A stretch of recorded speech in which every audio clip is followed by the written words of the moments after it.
kids, guess what time it is? It's story time with Pastor Troy.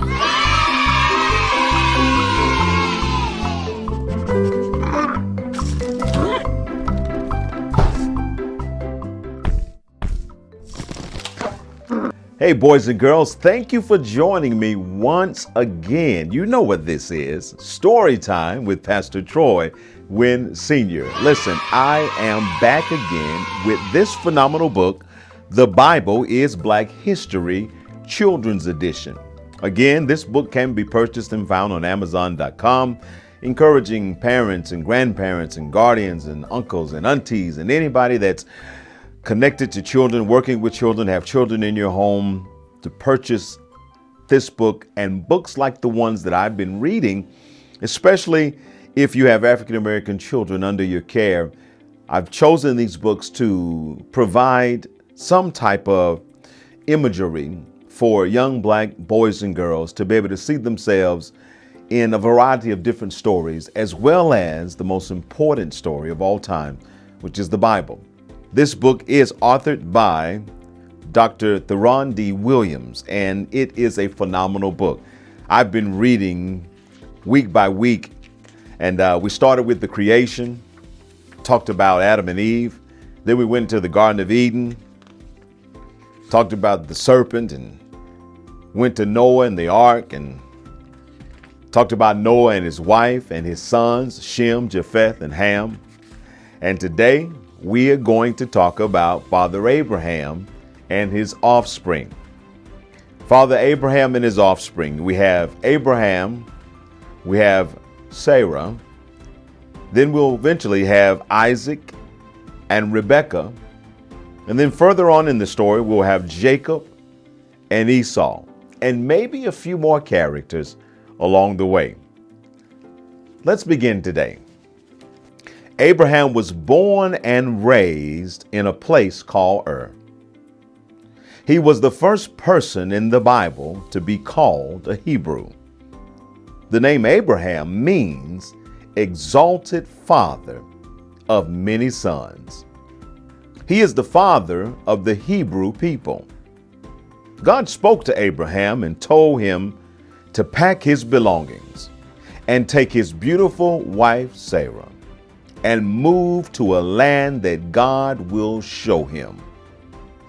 God wanted Abraham to move to the African country of Canaan, which would later become Israel. Abraham was obedient to God and moved to Africa, settling in the land of Canaan. There, Abraham and his wife Sarah, in their very old age, had a son named Isaac. Isaac married a woman named Rebekah, and they had twin sons, Jacob and Esau.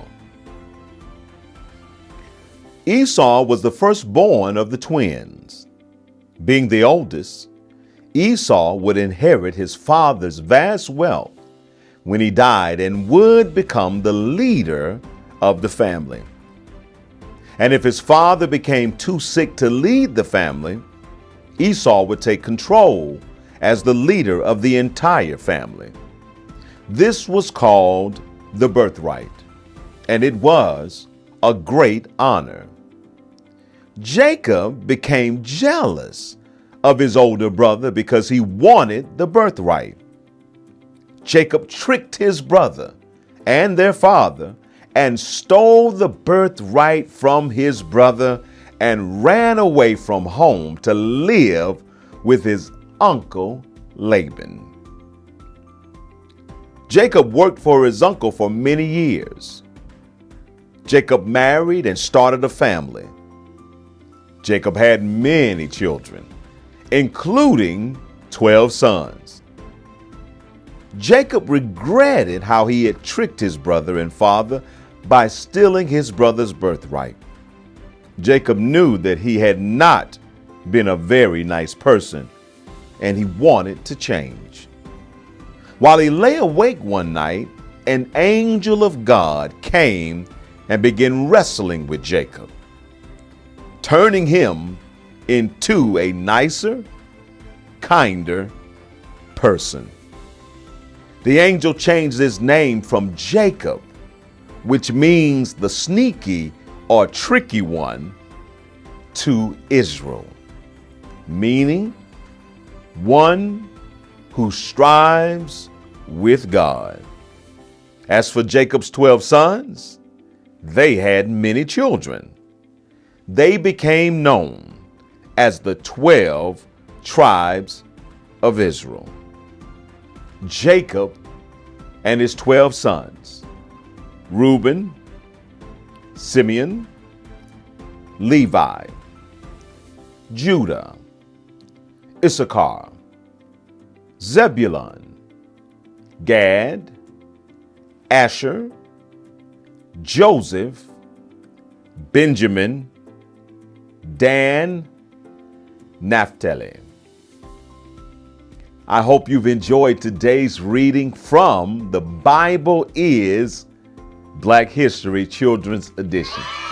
What a phenomenal story highlighting the men and the women who we've read about and heard about throughout the Bible and in church and in Sunday school and various Bible studies. But isn't it amazing to see them in living color? And I really do mean living color. This is Pastor Troy Wynn Sr. inviting you to join us at the Freedom Church. If you don't have a church home, kids, tell your mom and dad, I want to go to the Freedom Church this Sunday. We have our Sunday services at 11 a.m. Everybody's asked to wear a mask. Temperature checks are happening at the door. And it's a wonderful time of fellowship where we come together to hear and learn more from God's Word. Service lasts about 75 minutes, and I promise you, you're going to be thoroughly blessed. Well, listen, have a blessed day, and always remember that you are loved by God because you were made by God. Bye-bye.